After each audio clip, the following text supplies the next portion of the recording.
Nós vamos tratar de um tema, acho que está aí, vocês estão vendo, que diz: plano estratégico para início de uma família. E o texto que nós vamos nos basear encontra-se no livro de Ruth.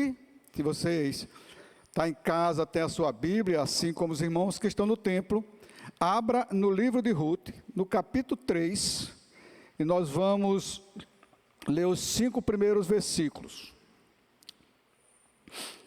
Ruth, capítulo 3, do verso 1 ao verso 5. Eu também quero dizer que me sinto honrado, não só estar aqui, mas poder entrar na sua casa, por meio das redes sociais, por meio desse instrumento, que tem sido um veículo útil para a expansão do Evangelho do Senhor Jesus Cristo. Se é uma coisa boa que essa pandemia trouxe, e se a gente pode dizer assim, foi essa oportunidade de podermos expandir mais o Evangelho de Jesus Cristo por meio das redes sociais. Então louvamos a Deus por isso. Ao contrário, Ruth, capítulo 3, do verso 1 ao verso 5, vou ler. Diz assim a palavra de Deus: Disse-lhe Noemi, sua sogra: minha filha, não hei de eu buscar-te um lar para que sejas feliz? Ora, pois não é Boaz na companhia de cujas servas estiveste um dos nossos parentes? Eis que esta noite a limpará a cevada na eira. Banha-te e unge-te, e põe os teus melhores vestidos, e desce a eira, porém não te des a conhecer ao homem, até que tenha acabado de comer e beber. Quando ele repousar, notarás o lugar em que se deita. Então chegarás e lhe descobrirás os pés, e te deitarás. Ele te dirá o que deves fazer. Respondeu-lhe Ruth: tudo quanto me disseres, farei. Vamos orar mais uma vez. Senhor, aqui estamos, ó Deus, diante da Tua palavra, diante do Teu povo, ó Deus, carentes da Tua graça e da Tua misericórdia, meu Pai. Faz de nós um instrumento Teu, para o louvor da Tua glória, ó Deus. Que nós possamos ser fiéis à Tua palavra, para a glória do Teu nome, Senhor. Te oramos em o nome santo de Jesus. Amém. Muito bem, meus irmãos. A título de introdução, o livro de Ruth é um dos livros mais, ou se não mais, mas um dos livros fascinantes da Bíblia. Ela conta uma história de um amor. Há quem diga que esse é um romance, há pessoas que dizem assim, e que começa num momento de tragédia e termina com um final feliz. Se você leu, ou se leu o livro de Ruth, no capítulo 1, ele começa com uma família de 4 pessoas. O pai, a mãe e 2 filhos. O pai se chamava Elimeleque, a mãe se chamava Noemi, e os 2 filhos eram Malom e Quilion. Há quem diga até que eram gêmeos, isso não vai ao caso. Então, essa família morava em Belém de Judá, eram efrateus, judeus mesmo, e no período de seca, no período de fome, lá em Belém de Judá, que inclusive Belém de Judá era conhecido como a casa do pão, mas estava faltando alimentos.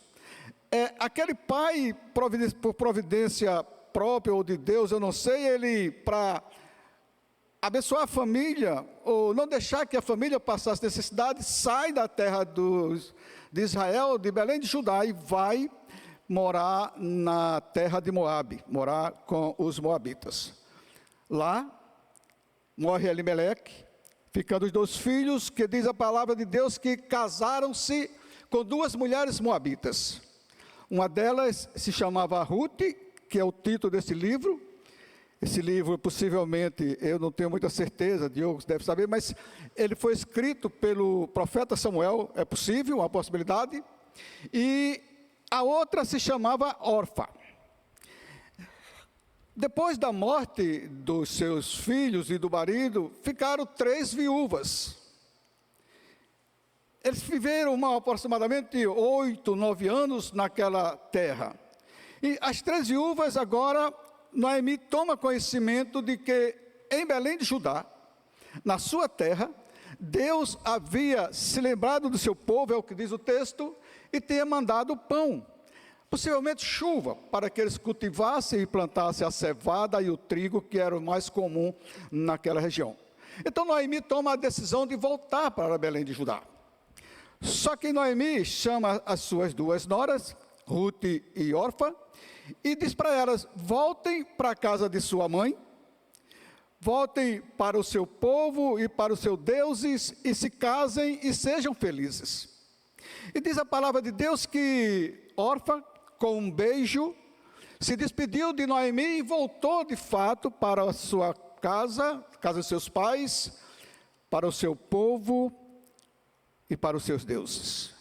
Mas Ruth não, Ruth se apega a Noemi e ela diz que vai com Noemi também para a terra de Belém de Judá, terra do povo de Israel. Tanto é que no capítulo 1, no verso 15 ao verso 17, tem aquela declaração que inclusive se vê muito isso às vezes nos casamentos, quando ele disse assim, ele disse: eis que tua cunhada voltou ao seu povo e aos seus deuses, e também tu volta após a tua cunhada. Disse, porém, Ruth, olha a resposta de Ruth. Ela disse: não me instes para que te deixes e me obrigues a não seguir-te, porque aonde quer que fores, irei eu, e onde quer que pousares, ali pousarei eu. O teu povo é o meu povo, o teu Deus é o meu Deus. Onde quer que morreres, morrerei eu, e ali serei sepultada. Agora, preste atenção nessa declaração que ela faz para Noemi. Ela diz: ali serei sepultada. Ela diz: faça-me o Senhor o que bem lhe aprouver, se outra coisa que não seja a morte me separar de ti. Aqui foi um momento da conversão de Ruth. Ela deixa tudo para trás, família, povo, terra, onde ela morava, a terra dos Moabitas, e os seus deuses, para ir para a terra de Moab, seguir ao Deus de Israel, ao Deus dos hebreus, ao Deus de Noemi. Muito bem, meus irmãos, ao chegarem na terra de Moab, elas duas, elas estavam muito carentes, necessitadas, não havia alimentos para elas, não havia trabalho para elas, elas chegaram pobres. A Noemi, tanto é que diz isso no verso 21, ela disse que ditosa eu parti, mas o Senhor me fez voltar pobre. Então, Ruth toma a decisão e pede para Noemi, a sua sogra, porque na história como um todo, a gente vê que havia uma harmonia muito grande entre sogra e nora, entre Noemi e Ruth, que é uma das coisas importantes que nós aprendemos no livro de Ruth, é essa harmonia entre essas duas mulheres. E ela pede para Noemi, e Noemi diz: vai, minha filha, vai rebuscar. No caso era rebuscar espigas que caía entre as gavelas onde os homens estavam trabalhando. Gavelas significa feixes, os feixes, os molhos. E diz que Ruth foi, trabalhou o dia todinho, e quando ela estava lá, diz o texto sagrado que Boaz vem de Belém de Judá para o campo e pergunta: quem é essa moça? E o encarregado dos segadores lhe diz: essa é Ruth, a moabita, que veio com Noemi, que está aqui desde pela manhã, menos o momento em que esteve na choça, e me pediu para rebuscar, e continua.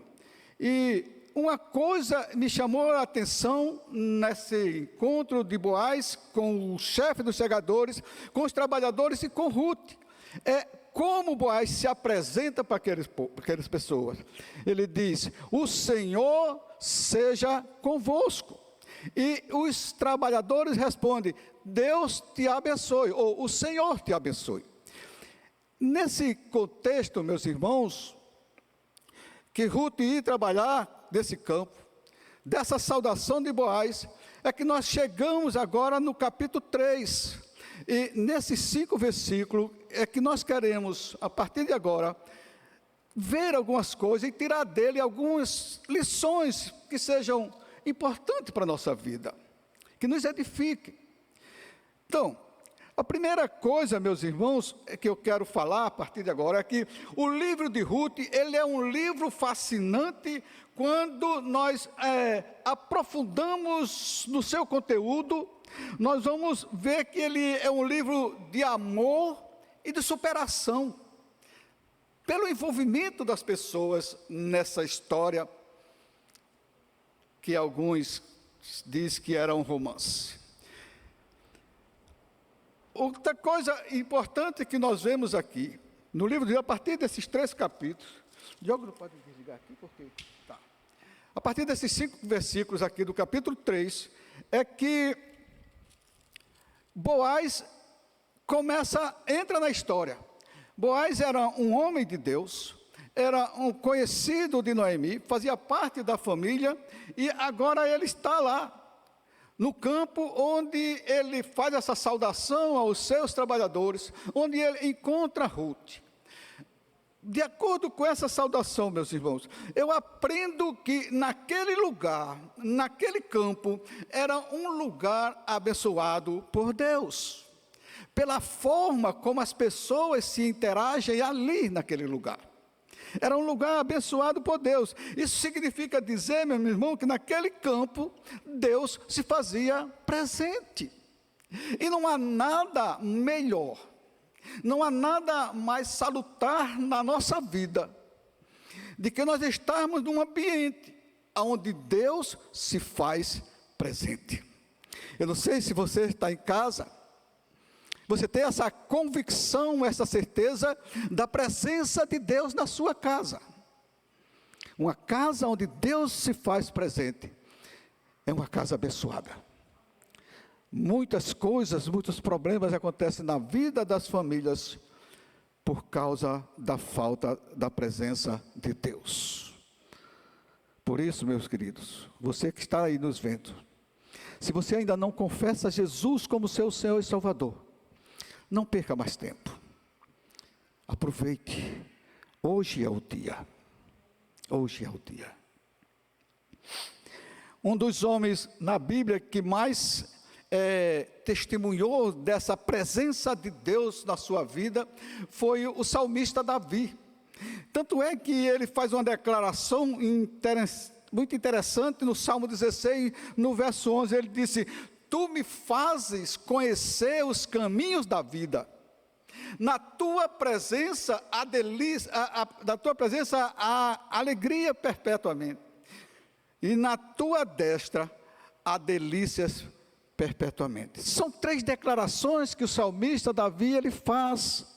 A primeira delas, meus irmãos, quando ele diz: Tu me faz ver os caminhos da vida. E isso eu estou dizendo porque eu creio que foi isso que Ruth viu, os caminhos da vida, quando ela toma a decisão de seguir a Noemi, de ir para a terra de Moabita, para ir ao lugar onde Deus está. Por quê? Porque lá na terra dos Moabitas eles adoravam outros deuses, diferente do Deus de Israel. Então, esse tu me farás ver os caminhos da vida, meu irmão, significa que Deus, por sua infinita misericórdia, Ele nos ensina um modo pelo qual devemos viver, um modo pelo qual devemos andar, o conhecimento do bem e do mal, do certo e do errado. Quando Deus se faz presente na nossa vida, nós entendemos isso. Nós sabemos o que é certo e nós sabemos o que é errado. E nós fazemos e tomamos as decisões conforme as nossas vontades e segundo o estado de espírito em que nós estamos. Mas a segunda declaração que o salmista Davi faz, ele diz assim: na tua presença há plenitude de alegria. Veja como Davi, ele entendia da presença de Deus. Ele diz, e isso, meus irmãos, essa sentença ela nos mostra a importância de buscarmos a Deus, a importância de vivermos uma vida de santidade diante de Deus, a importância de nos submetermos à vontade de Deus, porque na presença dEle há plenitude de alegria. Eu não sei se você já sentiu isso, porque não basta ser crente, basta ser filho de Deus. Não basta dizer que tem Deus, basta dizer que Deus está em você, e demonstrar isso pelos seus atos, com a sua vida, com o seu testemunho. É assim que Deus se faz presente. Mas a terceira sentença de Davi que ele fala é: na tua destra há alegria perpetuamente. Isso significa, meus irmãos, que nós vivemos e iremos viver eternamente na presença do nosso Deus. Isso significa, meus irmãos, dizer que a vida eterna no Senhor, ela já se começa aqui. Quando Davi diz isso, meus irmãos, ele sente que Deus já está com ele, e que ele já faz parte desse reino, do reino de Deus aqui na terra, e isso começa aqui. Jesus Cristo, quando ensinou aquela oração modelo, a oração do Pai Nosso, no capítulo 4 de Mateus, ele disse: venha a nós o teu reino. E Jesus Cristo, certa feita, disse: se eu faço essas coisas é porque o reino de Deus já está em vós. Então, o salmista Davi sabia muito isso. Eu creio que foi essas coisas, meus irmãos, que moveu o coração de Ruth. Mesmo ela ainda não conhecendo muito, ela era uma moabita, mas isso tudo já estava presente no coração de Ruth, porque Ruth era uma escolhida de Deus. É isto, meus irmãos, que nós encontramos em um ambiente onde o nome de Deus é glorificado, onde a sua presença é percebida. Quando nós encontramos um ambiente assim, o nosso coração se enche de alegria. Mas quando nós estamos num ambiente onde as conversas são totalmente contrárias, palavrões e outras coisas mais, aquele ambiente não é saudável, aquele ambiente não é bom. Mas quando nós estamos na presença de Deus, as coisas mudam. É bom estar em um bom ambiente, com pessoas que temem a Deus e que o glorificam com a sua vida, com suas palavras e com os seus atos. É bom estar com os irmãos. É bom ter essa comunhão com pessoas que louvam e glorificam ao nome do Senhor. Foi esta alegria, meus irmãos, eu creio, que Ruth encontrou no campo de Boaz, onde ela tinha ido rebuscar espiga da cevada. Foi ali que ela encontrou essa alegria, porque ela foi para um ambiente onde a presença de Deus era uma realidade, por causa das pessoas que ali estavam.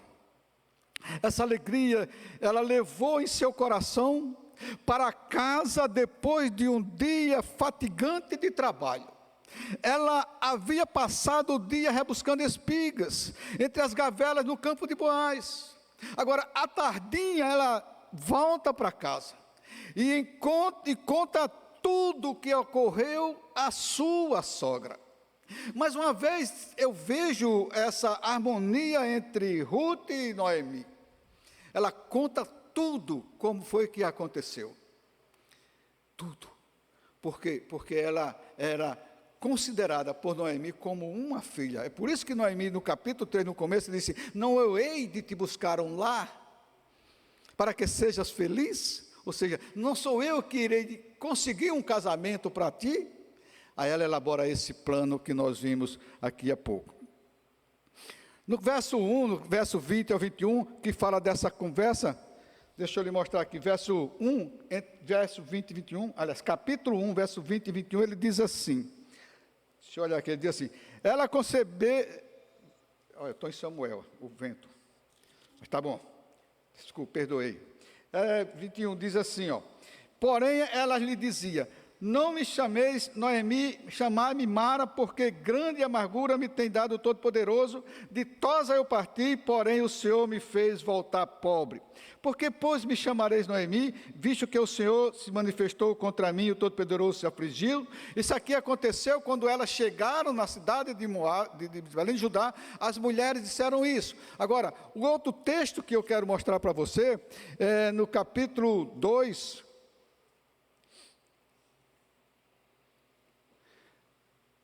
verso 19, então ele disse, verso 17, diz: esteve apanhando naquele campo até a tarde, debulhou o que apanhara e foi quase um éfa de cevada. Tomou e veio à cidade e viu sua sogra que havia apanhado, também o que lhe sobejara. Depois de fartar-se, tirou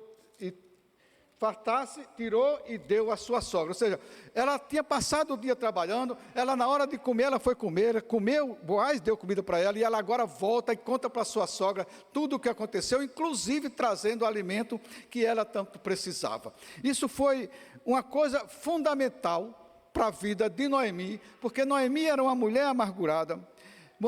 Noemi era uma mulher que sofria muito, porque não tinha condições de viver, já era velha e era pobre.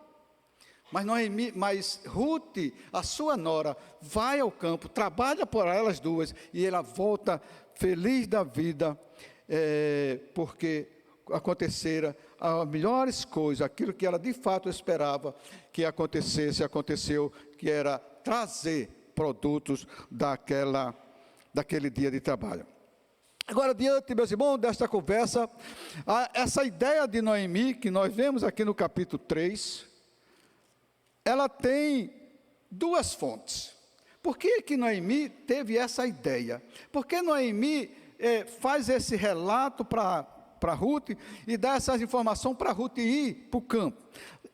Dois motivos. O primeiro deles, o reconhecimento da soberania de Deus. Noemi, que era uma mulher de Deus, entendia que tudo o que acontecera na sua vida e de sua família, desde a morte do seu marido e dos seus 2 filhos, procediam de Deus. Inclusive o que estava acontecendo com ela e com Ruth em ir para o campo, e diz a palavra de Deus que casualmente entrar no campo de Boaz e ser bem recebido e trazer produtos. Tudo isso Noemi entendia que era providências de Deus, eram os cuidados de Deus na sua casa. Observem, meus irmãos, que mesmo ela tendo perdido o marido, perdido 2 filhos que morreram na terra dos Moabitas, ela não atribui isso a um azar, por exemplo, ou ao diabo.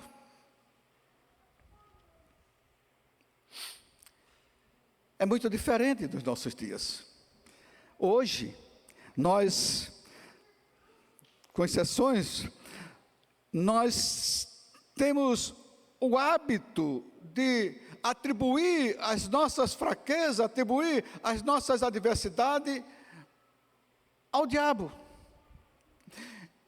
Eu tenho andado por muitas igrejas, principalmente no interior, e no interior isso é muito mais forte do que na cidade, parece que as pessoas lá são menos esclarecidas na questão da Bíblia, de que as pessoas atribuem tudo ao diabo. Por quê? Porque elas não querem atribuir a si próprias, porque elas são as causadoras. Nós somos os causadores dos nossos fracassos, os nossos erros, os nossos pecados, é eles que provocam as adversidades da nossa vida, e não o diabo em si. Sabe por quê, meus irmãos? Porque o diabo em si, ele não é poderoso o suficiente para atuar na nossa vida, a não ser pela permissão de Deus, ou pela sua determinação. Eu não sei se vocês já viram alguém dizer isso. O diabo está cirindando na minha casa, na minha família, algo desse sentido. Acontece muito isso. Mas, meus queridos, eu quero dizer nessa noite em nome de Jesus, se você é um filho de Deus, se você é uma pessoa que confessa a Deus, a Jesus como seu Senhor e Salvador, se você teme a Deus e se anda nos seus caminhos, o diabo não pode fazer nada com você, a não ser que Deus permita. Quer um exemplo?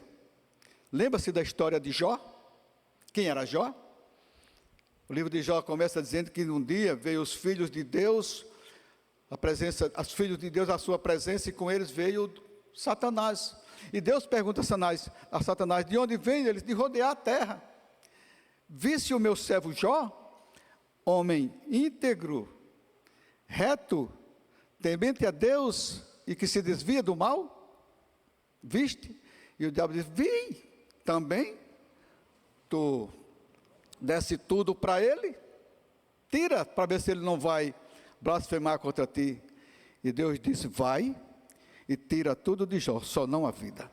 Veja que o diabo foi e fez isso. Por que ele fez? Porque Deus autorizou.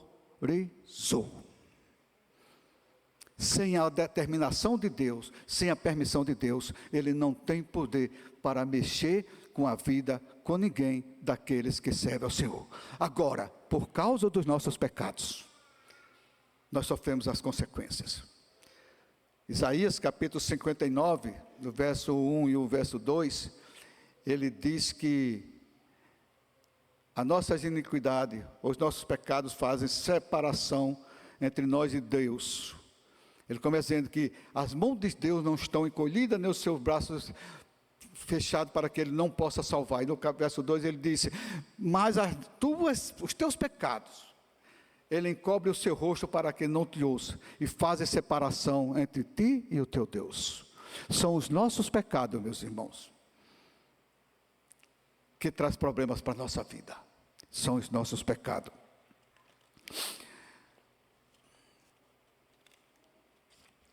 Noemi, ela tinha essa convicção. Ela disse, ditosa eu parti, porém o Senhor me fez voltar pobre. Porque, pois, o chamareis de Noemi, visto que o Senhor se manifestou contra mim, e o Todo-Poderoso me afligiu. Ou seja, ela reconhece que tudo o que aconteceu, mesmo tendo perdido o marido e os filhos, veio do Senhor. Veio do Senhor. Precisamos entender, meus queridos, que tudo está sobre o controle de Deus. O que você faz certo, o que você faz errado. Você responderá por isso. O diabo só atua na vida de uma pessoa, especialmente se ela é um servo de Deus, se Deus permitir ou se Deus determinar. Senão, ele não tem poder para mexer com o povo do Senhor. Tem um texto sagrado que eu gostaria de ler para os irmãos, que se encontra em Isaías, no capítulo 45. Deixa eu ver, encontrar aqui, Isaías 45, no verso 6 e no verso 7. Presta atenção aqui a esse texto. Fala sobre esse assunto. Ele diz assim, verso 6, verso 7, diz, para que saiba até o nascente do sol e até o poente, que além de mim não há outro, eu sou o Senhor, e não há outro. Eu formo a luz, eu crio as trevas, faço a paz e crio o mal. Eu, o Senhor, faço todas estas coisas. É interessante, não é? Porque dizer que Deus criou o mal, mas a palavra de Deus diz que sim. É difícil para nós acreditarmos nisso. Deus é santo. Agora não me pergunte como foi que ele fez isso, eu não sei. Eu só sei o que está escrito. Quando o texto fala, de Isaías 6,7, fala de paz, isso significa ausência de conflitos na nossa vida. Nesse texto, nesse contexto, paz significa ausência de conflito na nossa vida. Que conflitos são esses? Todo e qualquer conflito. Uma enfermidade, um problema conjugal, um problema com o filho, seja o que for. Isso é mal. quando fala do mal, o oposto da paz, ele compreende calamidades e também perversidade moral. Ou seja, calamidades são todas essas coisas que eu falei há pouco tempo, na ausência da paz, mas perversidade moral, meus irmãos, significa os nossos atos, aquilo que nós fazemos principalmente contra o nosso Deus e também contra o nosso irmão. Agora, uma coisa que é muito importante que a gente saiba disso aqui, meus irmãos, é que tudo que nós fizermos, seja bem ou seja mal, cada um desses tem os seus frutos. Cada um. Se você faz o bem, você vai colher o bem. Se você faz o mal, você vai colher o mal. Se nós olharmos um texto sagrado de Romanos, no capítulo 2 de Romanos, se você tiver com sua Bíblia, abra comigo, para você ver isso que estou falando, a realidade disso.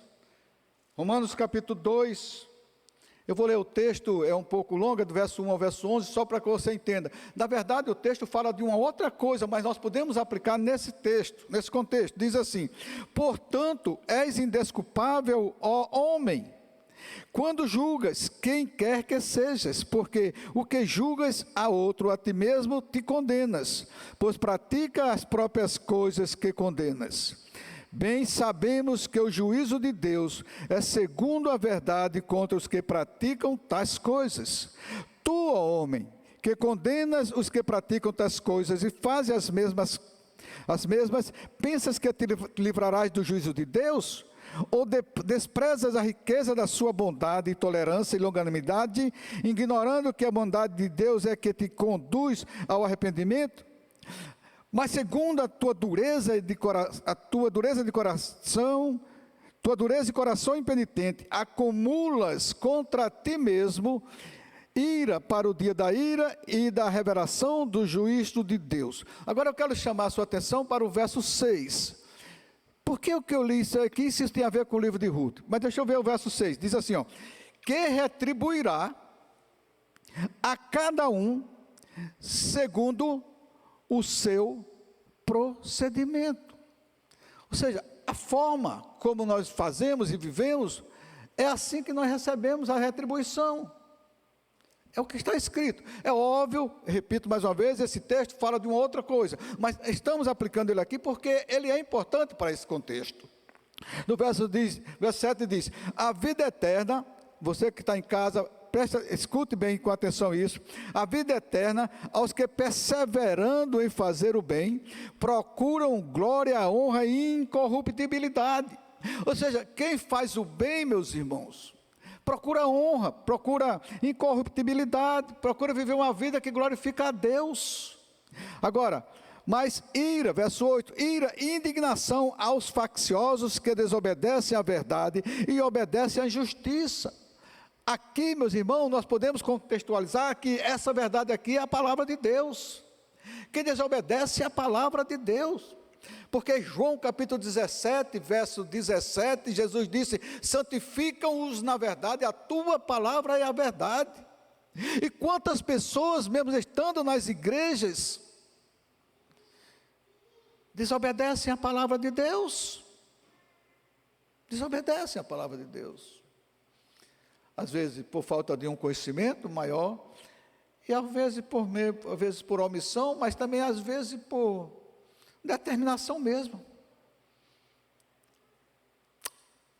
Aí no verso 11 ele diz, no verso 9 ele diz: tribulação e angústia virão sobre a alma de qualquer homem que faz o mal, ao judeu primeiro e também ao grego, glória, porém, e honra e paz a todo aquele que pratica o bem, ao judeu primeiro e também ao grego. Sabe por quê?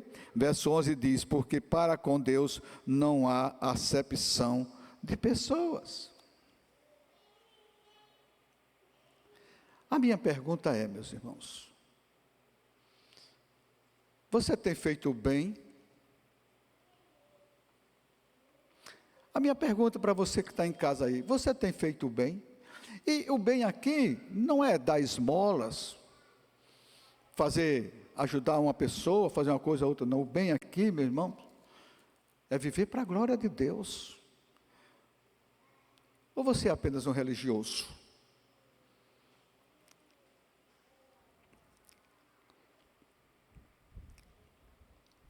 Noemi, meus irmãos, eu creio,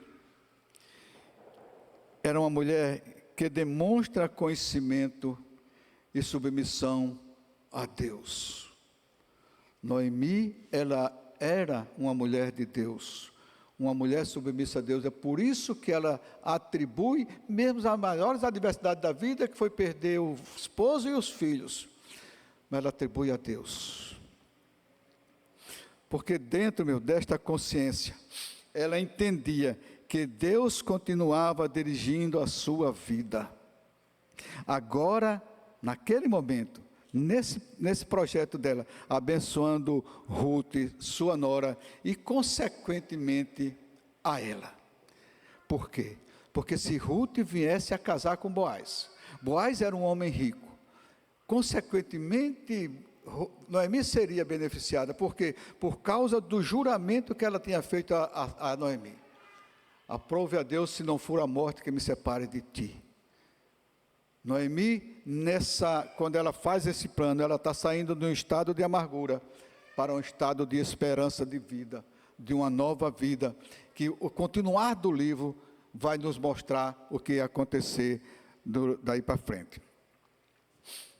Ela também tem duas coisas importantes que ela tomou essa decisão. A primeira foi o reconhecimento da soberania de Deus. Ela reconhecia que Deus estava na sua vida. Meus queridos irmãos, você já reconheceu isso na sua vida, que Deus de fato guia os seus passos?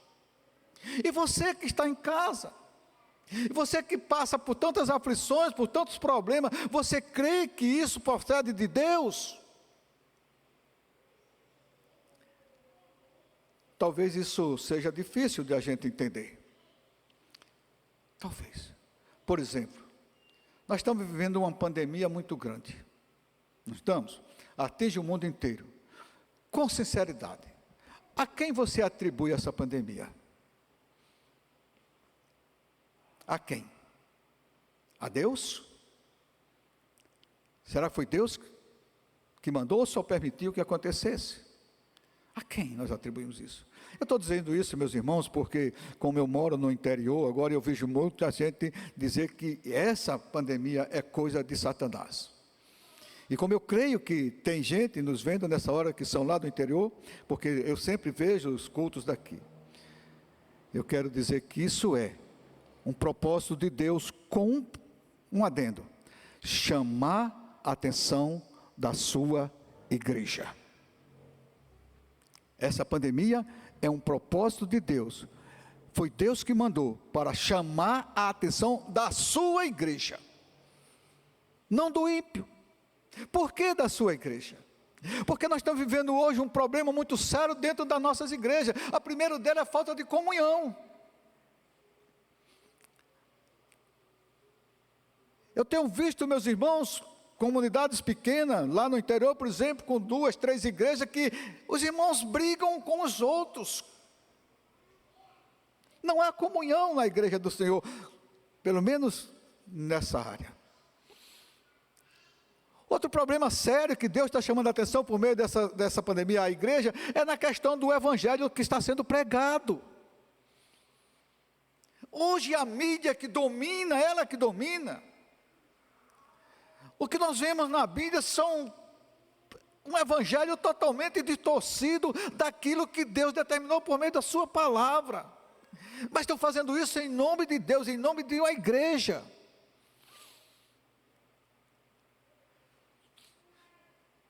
Às vezes eu fico pensando, meus irmãos, que tudo isso começou, desculpe eu sair um pouquinho do livro, mas a gente volta já, que tudo isso começou na igreja, quando a igreja deixou de ser igreja protestante. Quando a igreja era protestante, protestava contra todas as coisas, ela era uma igreja firme, mas isso foi sendo influenciado pela mídia, foi sendo influenciado pelo próprio Satanás, que ele tem o poder de insinuar, de tentar, de querer mudar as coisas, e ela saiu dessa alcunha de protestante, e ela começou a ser agora uma igreja evangélica. Quando ela começa a ser uma igreja evangélica, a evangélica agora é todo mundo. Até os espíritas têm um evangelho segundo Allan Kardec. Todos são evangélicos.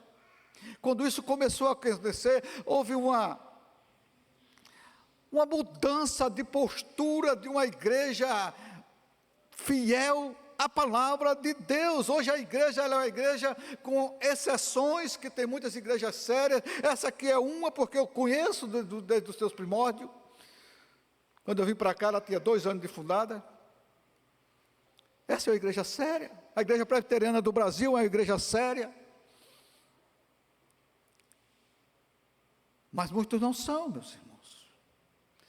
Quando isso começou, as igrejas começaram a pregar o evangelho de interesses. De interesses. As coisas mudaram. E a igreja está se perdendo.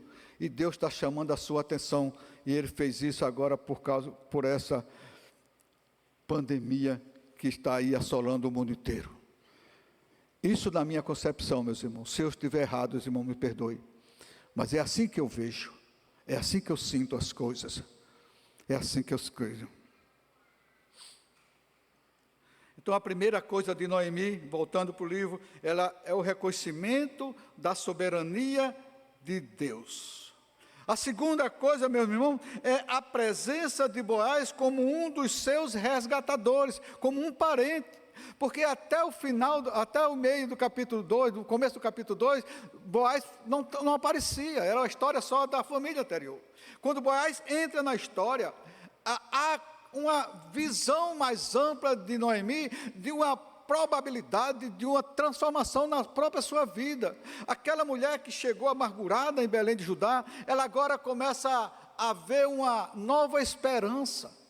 E a esperança era preparar esse plano que começa para a preparação de uma família, que começa com aquela escolha. Então, por isso que ela vai fazer esse plano. Vamos dar uma olhadinha mais uma vez no plano, por favor. Deixa eu ver se eu vejo aqui, cheguei. Que o vento é uma bênção de Deus. Olha qual foi o plano de Noemi. Eu vou ler, a gente já leu, mas vou ler de novo. Diz assim: disse Noemi, sua sogra, minha filha, não eu hei de buscar-te um lar para que sejas feliz? Ela se achou na responsabilidade de conseguir, de preparar um casamento para Ruth.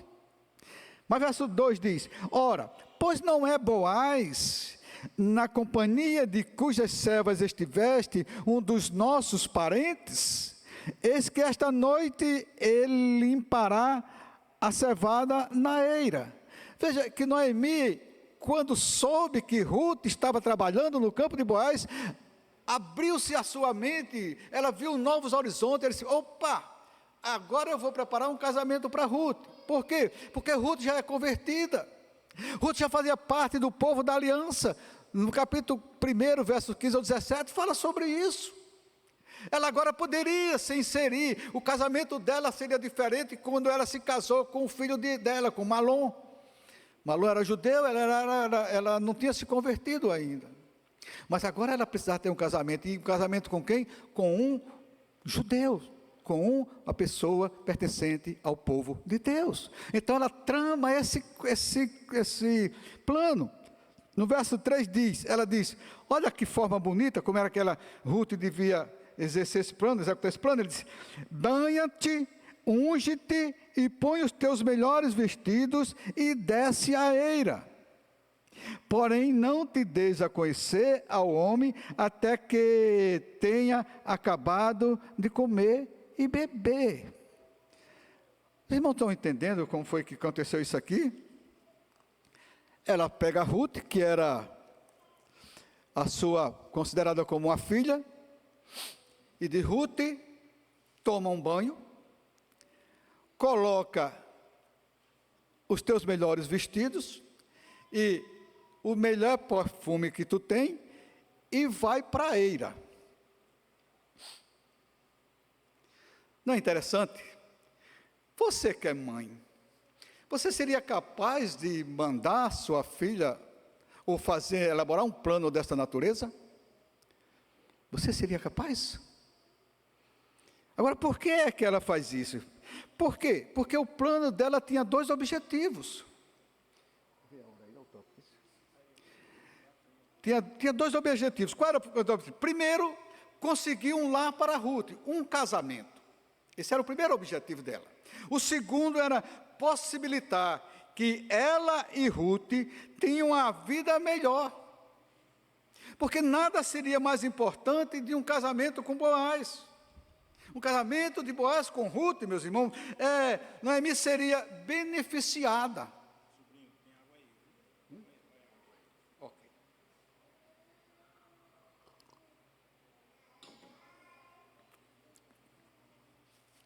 Noemi seria beneficiada, sabe por quê? Não sei se vocês lembram que eu falei no começo, no capítulo 1, do verso 17, aquela declaração que Ruth fez para Noemi, ela disse: faça-me o Senhor o que lhe aprouver, se outra coisa que não seja a morte me separe de ti. Ruth era uma mulher inteligente, aliás, Noemi era uma mulher inteligente, ela sabia desse compromisso, e ela disse: chegou o momento, se eu conseguir esse casamento, eu vou ser abençoada. Vocês estão entendendo, meus irmãos, o porquê que Noemi elabora esse plano? Um plano talvez audacioso aos nossos olhos. Noemi, meus irmãos, com esta ideia, está saindo de um estado de amargura em que ela estava, para um estado de esperança, esperança de dias melhores. Que Deus seja louvado na nossa vida. Que nessa noite nós possamos, vendo esses exemplos dessa história de Noemi, nós possamos ter esperança de dias melhores na nossa vida. Quantos de nós não passamos por dificuldades, ou não estamos passando com dificuldades, seja ela de qual ordem for? Estamos sim, eu creio nisso. Mas que nessa noite, em nome de Jesus, você também que está em casa, que passa por uma dificuldade, creia, nesta noite, que Deus pode mudar a sua história. Deus pode mudar. Por quê? Porque para Deus não há impossíveis. Está certo? A segunda coisa era a possibilidade de Ruth. Como eu disse, né, ela tinha feito esse juramento. Noemi, meu amigo, com esta ideia, está saindo desse estado de amargura, dessa solidão, dessa tristeza em que ela estava, e está nascendo no seu coração a esperança de um dia melhor na sua vida. Em suma, olhando para o texto bíblico, aprendo que Noemi viu uma possibilidade de mudar a sua situação, mudar o rumo da sua história, mesmo tendo tentado forçar a situação. Pegando Ruth, a sua filha, que era assim que ela considerava, e enviando para uma eira onde havia uma festa. Era assim que acontecia no final da colheita. Havia colheita, todo o produto estava lá, eles iam para lá para preparar aqueles grãos, no final havia uma festa. Noemi disse para Ruth: não se apresente para o homem antes que ele tenha comido e bebido. Ou seja, vamos trocar por miúdo, antes que ele estivesse um pouco tonto por causa da bebida. Era uma festa. E ela manda essa mulher para lá e diz: você não pode se apresentar a ele antes que ele durma. É muito interessante isso.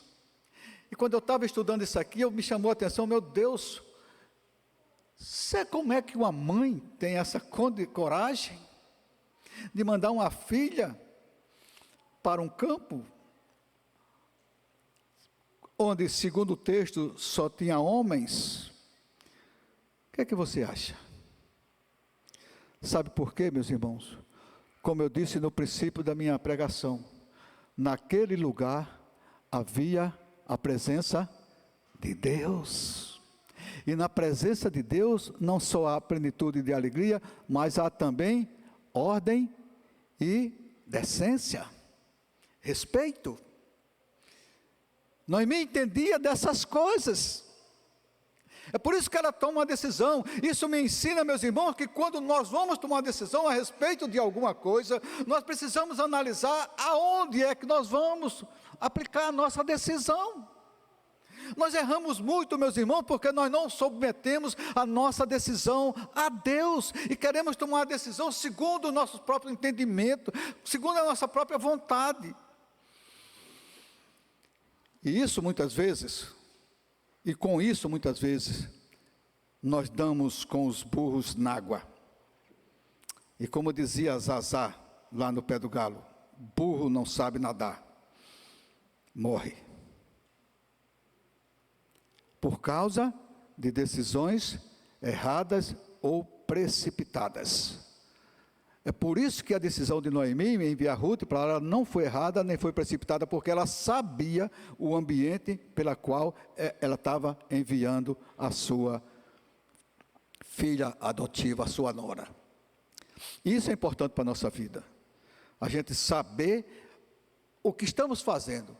Se o ambiente é temente a Deus ou se o ambiente não é temente a Deus. Tanto é que no começo, no capítulo 2, Boaz diz para Ruth: Ruth, fica aqui com as minhas servas, não vai para outro campo para que ninguém te moleste. Se ela tem ido para um outro campo, se não fosse a providência de Deus, ela poderia ter sido molestada. Mas naquele ambiente ali, no campo de Boaz, ali havia a presença de Deus. E na presença de Deus, há ordem e decência. Quando Deus não se faz presente,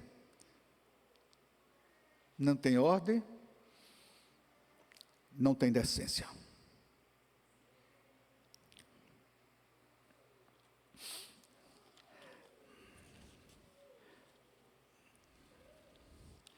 Por que Noemi? Porque se Noemi, que era uma mulher de Deus, ousa fazer uma proposta dessa estirpe para Ruth, a quem ela considerava sua filha. Por quê? Vejamos aqui 3 razões. Vê se a gente entende isso. Primeiro, ela conhecia muito bem a Boaz e sabia que ele era um homem maduro, possivelmente rico, solteiro e temente a Deus. Veja que o conhecimento de Noemi com Boaz era um conhecimento longo. Eles viveram na terra de Belém de Judá. Ele era um dos seus parentes. Ele conhecia muito bem a índole de Boaz. Meus irmãos, nada mais importante quando a gente conhece como as pessoas se comportam. Quem são as pessoas? Como é que as pessoas me veem? Como é que as pessoas me veem? Será que as pessoas...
Mas não é só Noemi que tem a cabeça fértil, não.